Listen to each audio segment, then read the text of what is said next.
Since the February 1st, 2021 coup, news headlines in Myanmar have been dominated by accounts of violence, such as clashes between rival factions, indiscriminate killings of civilians, and territorial disputes. We'll look at how some resilient individuals in Myanmar live their daily lives and cope with the new normal of ongoing violence in the country 4 years on.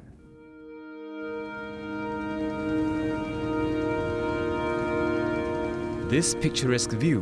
with its serene and scenic beauty, can be deceiving. မြစ်ထဲမှာလောက်ကန်စားနေရတာဒီသမောကြီးလမ်းကြောင်းဆိုတာဒါသမောကြီးအတွက်ပဲရှိတယ်ဒီပိုက်လေးငယ်လေးအတွက်မရှိဘူး။ဘာဖြစ်လို့လဲဆိုနားလည်မှုနဲ့ကိုကြီးကပြစ်ခန့်နဲ့လောက်ကန်စားနေရတယ်။ကိုပြင်းရင်ကိုခံကျွန်တော်သားလည်းအကြီးကောင်းတဲ့ဆိုဒီနေရာမှာငရံဖြုံနေတက်လိုက်တာသမောကဟိုကမလွတ်တော့ဘူးမလွတ်လည်းမလွတ်တော့တခါငါးကြီးတခါလည်းပြစ်ချတခါဒီဘက်တခါလည်းလှင်းနဲ့လှော်ပြေးပိုက်တဲ့ပုံကတခါလည်းကြော်သွားတာမိုးကလည်းတပြိုင်နက်ပြိုက်ရှိသေးတယ်အဲ့ချိန်တော့ဒါဆောင်မလို့လာထဲမှာဆိုတော့တူနဲ့ကျွန်တော်နဲ့ပြစ်တက်လာတဲ့အချိန်မှာတခါလည်းမိုးချိုးကလည်းပြစ်လိုက်တဲ့အချိန်သူ့လေရတဲ့အဲ့မှာဂျပန်ဆိုင်တွေကသမောတွေကိုဝင်သွားတဲ့အချိန်သူတို့သမီးရောက်ခမ2ယောက်ခမကတော့သမောသားတွေကဲလို့ပြန်ရတယ်သူကတော့အလောင်းလောင်းပြန်မရတော့အဲ့ဒါကျွန်တော်တို့သွားတဲ့ဝိုင်းဝဲရှာပေးတယ် A glimpse into the life of a fisherman in Myanmar. After Cyclone Nargis destroyed his home in Ayeyarwady in 2008, Usai Hlaing moved to Yangon to rebuild his life. And this is where he makes a living for the last 10 years, where he goes out to fish twice a day, morning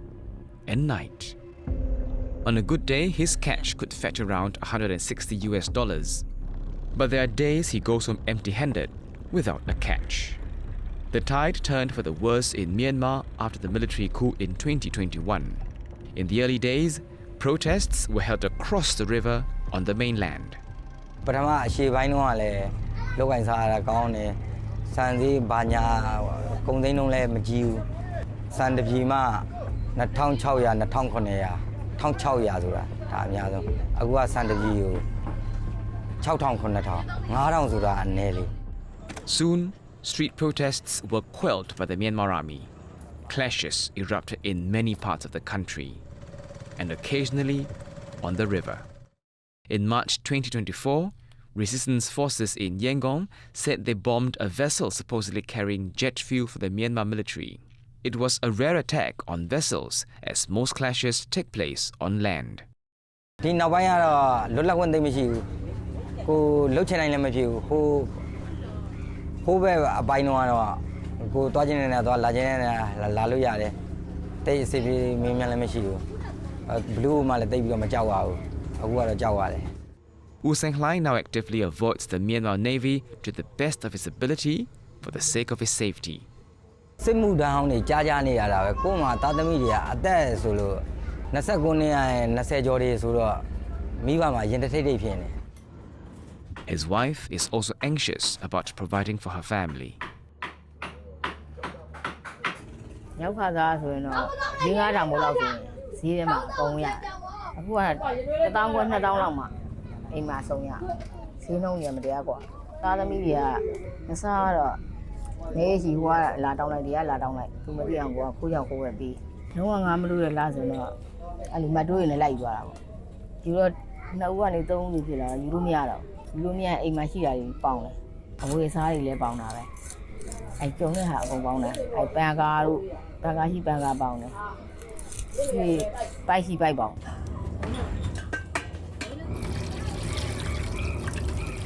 2ရက်လောက်အလုံးမလုံးပတ်စံပြတ်ထွက်သွားတယ်1ရက်လောက်ရထားတဲ့ဟာ2ရက်လောက်စားလိုက်အကုန်သွားတာ2ရက်လောက်ဆိုတစ်ခါကြီးလောက်တော့မလောက်ခါလေးတနေ့ရှာလို့ရတဲ့ဟာတနေ့နဲ့ကုန်ပြေးရရှိတယ်သူမသိအောင်လို့ယူထားရှိညမပြန်ဆက်မတိုး3000ရှိအများလိုက်ဆက်ရမသိခုက30တို့တသိန်းဆိုရင်3000ပေးရတယ်တည Across the Yangon River, this young man is juggling 2 jobs to support his elderly mother. Since the coup, fewer people are taking the trishaw as a mode of commute. So now, he uses his trishaw to deliver goods instead. ဝင်ငယ်ကပုံမှန်ရှိတော့အခါကြီးရက်ကြီးတွေဖြောရရင်တော့အရန်ပိတ်တယ်ပိတ်တဲ့ခါကျဈေးသမားရမဝယ်ကြကြတော့အခါကျရင်9000 6000တကယ်ခါကြီးရက်ကြီးမဟုတ်ခြားရက်တွေမှာဆိုတော့1000 2000အဲ့လိုမျိုးရတယ်ဒီကာလီနင်းနဲ့လို့အပြင်ကိုကြံသွားချစ်တယ်ကြံချစ်တာကိုချစ်နိုင်တော့ရအစီတစ်စီးကိုထောင်ရတယ်လေ Last year, the Myanmar military revived an old law that mandates the recruitment of eligible citizens into the military. Despite being a sole breadwinner, So too is taking things in his stride. ကိုလည်းကြားလာလို့ခေါ်ရမယ်ဆိုတော့လေသူဒီမှာတော့တည့်တဲ့အတိုင်းပဲခေါ်တဲ့ခါကျရင်ချိန်မိလိုက်မိဖြစ်ဆိုပြီးတော့အသေးခေါ်သွားတာအဲဒါကြောင့်လည်းပါသွားမှာပဲပါသွားပြီမဲ့လို့သူတို့ချီမှာစစ်မှုထမ်းမှာခွရှိတယ်လေသူတို့စာနှုံးနဲ့ကိုက်ညီမှာထမ်းလို့ရဆိုတော့ကိုကြီးကျတော့ယောဂခံရင်ရှိတဲ့ခါကျတော့အခါကျတော့ဟိုမပါလည်းမပါတော့ဘူးပေါ့ကျွန်တော်နှလုံးယောဂရှိတယ်ငယ်တော့လက်ဖေးဆိုင်လောက်ဖူးတယ်လက်ဖေးဆိုင်လောက်ဖူးကလက်ဖေးဆိုင်မှာဒီ coffee တွေအရန်တောက်တာများတအားတောက်တဲ့ခါကျတော့အဲ့မို့နှလုံးအားနေသွားပြီးယောဂဖြစ်သွားတာအဲ့မို့အရန်ပင်မအရန်လှုပ်တဲ့ခါကျချွေးတွေထွက်လာတဲ့ခါကျဟိုက်ပြီးတော့အသက်ရှူကျက်တာလို့ဘာလို့ဖြစ်လာအဲ့မျိုးနှလုံးခုတ်အရန်ပြန်လာပြီးအသက်ရှူကျက်တာလို့ဘာလို့ဖြစ်လာ So far, the military has recruited at least 8 batches of conscripts since April last year. Many say the army is losing battlegrounds and troops, so they're sending new recruits to the front line. The army is also accused of stopping eligible conscripts from leaving the country. As for Sotu, he will persevere, work diligently, and continue to support his elderly mother, taking things one step at a time. For now.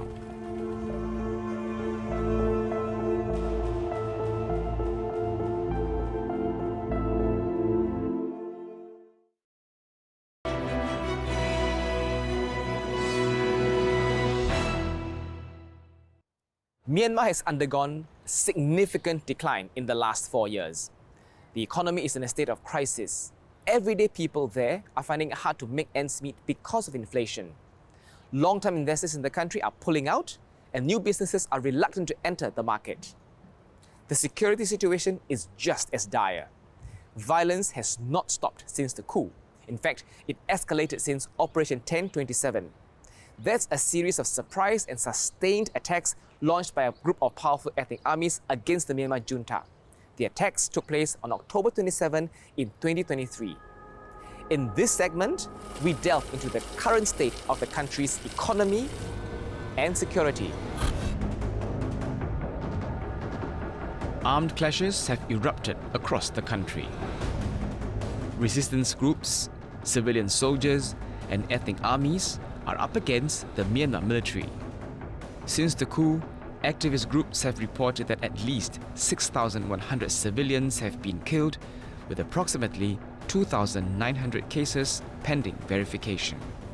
Among those killed, nearly 700 are children and over 1,300 women. The opposing National Unity Government claims it now controls more than 60% of the country's territories. The Myanmar military has lost control of dozens of territories, especially those at its borders. To the west, the ethnic Arakan army has claimed three-quarter control of Rakhine State. Up north, various ethnic armies have seized control of townships from the junta near China's border. This led to China stepping up efforts to protect both its civilians and investments in Myanmar. On several occasions, Beijing was able to broker peace talks and ceasefires between warring factions near its borders and the Myanmar military. If China have a leverage, yes. If you compare with every other, they have the largest leverage. But the thing is, whether China would really involve to create a peace process mechanism on Myanmar, the chance is low. So China is still, trying to evolving their own ideas. So what they are going to do is they engage with the other neighboring countries or coordinate together to have some form of reactive mechanism. So it will be going on at least a year until the election. So then they will re-evaluate the policy. And as the ongoing violence escalates, people in Myanmar are seeing increasingly gruesome scenes. Since the coup, there have been various videos and photos posted online, many of which are way too graphic for us to show you on TV. I've seen a video where there were two men tied to a tree, hanging from a branch with a campfire burning beneath them, burning them alive. The video captured their screams and eventual death from this painful and agonizing process. I've also seen photos of mutilated corpses where the heads and limbs were cut off and every shred of muscle, organ and flesh stripped clean, bare bones being left on the ground. What messages are these actions conveying? This kind of situation happened in central Myanmar since 2021 by the different actors involved. So this is another signaling that, Myanmar, the civil war is already embedded in the society and the social fabrication is already gone. So that's mean, the way of waging war is no longer for the ideologies or having a parallel administration anymore. This is more like, you are looking on the other villagers that who do not support them is considered as the someone that is what to be die in that way. Away from the battlefields, those in the business sector are witnessing a different kind of loss. Construction လုပ်ငန်းကိုကျွန်တော်တို့ကဒီnugget ပေါ့ nugget လောက်တော့ရနေပြီးတော့ကိုစပြီးတော့လှုပ်လာခဲ့တာပေါ့ဗျာအဲ့ဒီနောက်ပိုင်းမှာ PPCC ကျွန်တော်လှုပ်လာခဲ့တာတိုင်းပြည်ဖွံ့ဖြိုးတိုးတက်တဲ့အလျောက်ပေါ့လုပ်ငန်းတွေလှုပ်ကိုင်နေကောင်းခဲ့တာပေါ့ဗျာနိုင်ငံရေးကမကောင်းစီးပွားရေးကမကောင်းပေါ့နော်ရင်းနှီးမြှုပ်နှံစရာအလုပ်နဲ့ဝင်နေရမရှိတော့ပေါ်လိုက်ငွေကြီးကိုကင်ထားရင်မလုပ်မလဲငွေကြီးတန်ဖိုးကကျတဲ့အားကိုတန်အောင်ခံလက်ထက်မှာငွေရှိနေရင်အလကားနေထိုင်မွေးနေမယ်ဒေါ်လာဝင်ဝယ်ရွှေဝင်ဝယ်ဘာလို့အဲ့ချိန်ကဒေါ်လာတွေရွှေစည်းတွေအတကုန်တက်နေတဲ့အချိန်ရွှေဒေါ်လာတက်မှတော့အရာအလုံးဈေးတက်ကုန်စည်နှုန်းဈေးကစွန်းရဲစဈေးတက် The junta faced immense challenges in sustaining Myanmar's economy following the coup. Foreign investors, including Japan, Germany, Australia, France, US, began pulling out of the country. Citizens in Myanmar also started boycotting businesses owned by or linked to the junta, such as Myanmar Beer. They also stopped paying tax and electricity bills.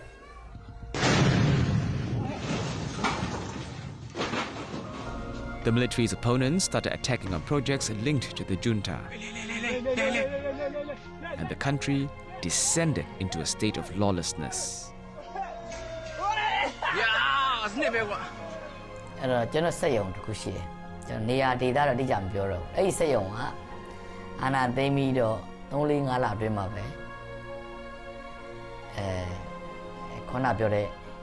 အကြီးအကျယ်ပေါ့နော်စစ်ဖြစ်ကြတဲ့နေရာတွေမှာပါသွားတယ်သိမ်းမောင်းတောင်းနဲ့ချီပြီးရင်းထားတဲ့စက်ရုံအရင်အောင်မြင်တဲ့စက်ရုံအဲ့စက်ရုံကြီးကအခုရက်လိုက်ရန်တရားတွေအကုန်လုံးစစ်တပ်ကလာတယ်စခန်းဆွဲတယ်ဖက်ကလူလူထင်ပြီးတော့ဖျက်ဆီးသွားတယ်ဟိုနင်းဘက်ကလာတယ်စစ်တပ်နဲ့ပတ်သက်တယ်ဆိုပြီးတော့ကျွန်တော်တို့ဟာတွေကိုဖျက်ဆီးသွားတယ်နှစ်ဖက်လုံးဖျက်ဆီးတာတကယ်ပြောရရင်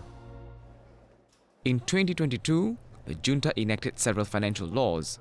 One of these laws mandates that citizens must use the junta's official exchange rate when converting money. This move is perceived as favoring the military.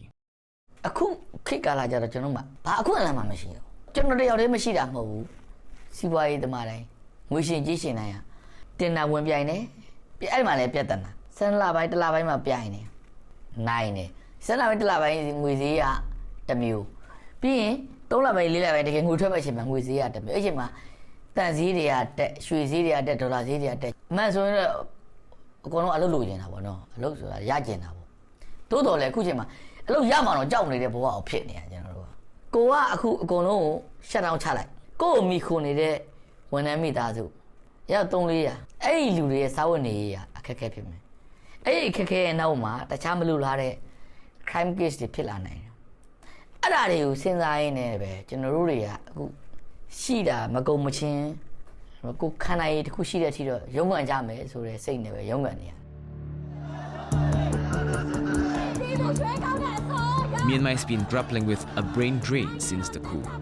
Not only are skilled workers leaving the country in search for a better future, but also those who are eligible for conscription. In the last few months, the junta has been accused of obstructing these youths from leaving the country.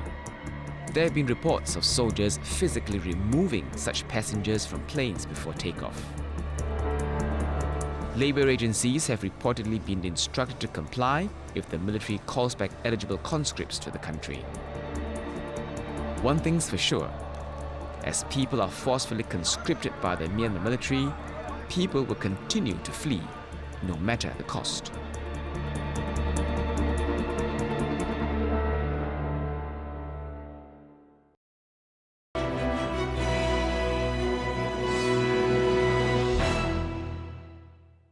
So, what's the way forward for Myanmar, and how will ASEAN contribute to resolving the crisis? Well, for now, the answer is simple. It is not the 5-point consensus based on what's happening in the last 4 years. Now, these 5 points are peace plans agreed between all 9 ASEAN leaders and Myanmar Army Chief Min Aung Hlaing in April 2021. Now, ASEAN sees this 5-point consensus as the main means for Myanmar to resolve the crisis. But the Myanmar military has largely disregarded the 5-point consensus.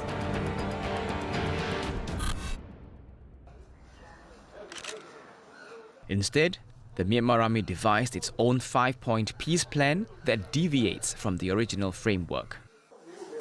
Notably, this plan promises elections, reflecting the military's history of incorporating polls into their strategic plans. Shortly after the coup, the junta attempted to convince the Myanmar people and those outside the country that there was electoral fraud under the leadership of State Councillor Aung San Suu Kyi. The junta presented evidence of their fraud claims and charged Aung San Suu Kyi with the crime. The junta introduced new election laws that made it more challenging for its opponents to participate in and win elections. The junta-backed electoral body also considered using electronic voting machines, which are mobile and can be deployed remotely. The elections body started sending officials overseas to observe how other countries conduct polls. So far, the officials have visited Cambodia, China, and Thailand. Late last year, the election body published the results of a national census, which is a crucial step that will pave the way for elections in Myanmar. So far, no details have been released on when the polls will take place or how it will be conducted. That's because violence in the country has not subsided. What's very clear, though, is that the army is using its election plan as a means to enter diplomatic channels.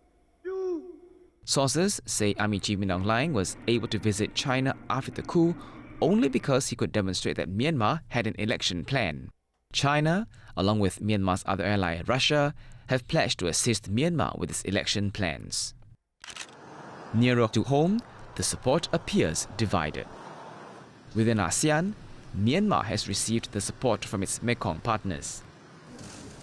Thailand has pledged to help Myanmar with its election plan, while Cambodia is set to send observers during the planned polls.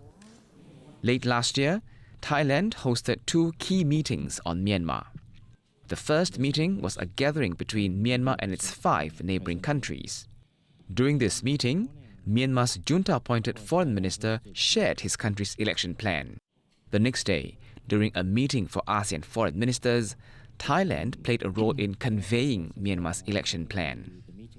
But for now, ASEAN does not have a unified stance on those polls. We are still awaiting further details from the Myanmar side. Of course, I think with this development, ASEAN will have to find some common position as to how it will respond to the developments next year. Meanwhile, the Myanmar military is gradually breaking down barriers and making its way back to the diplomatic front. For the first time last year, the junta finally relented and sent a lower-ranking official to an ASEAN foreign ministers meeting. ASEAN had previously banned the junta foreign minister, as well as Army Chief Min Aung Hlaing, from attending key high-level bloc meetings. But that's not all. In recent months, the Myanmar military has intensified diplomatic engagements, and the army chief was given the limelight.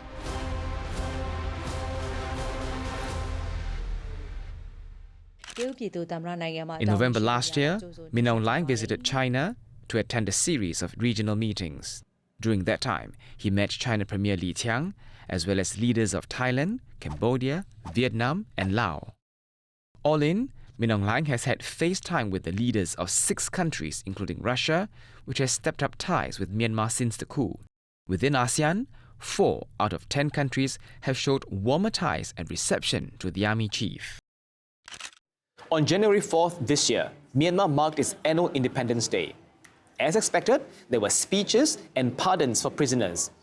Now, what stood out for me this year was the content and omissions of Army Chief Min Aung Hlaing's speech.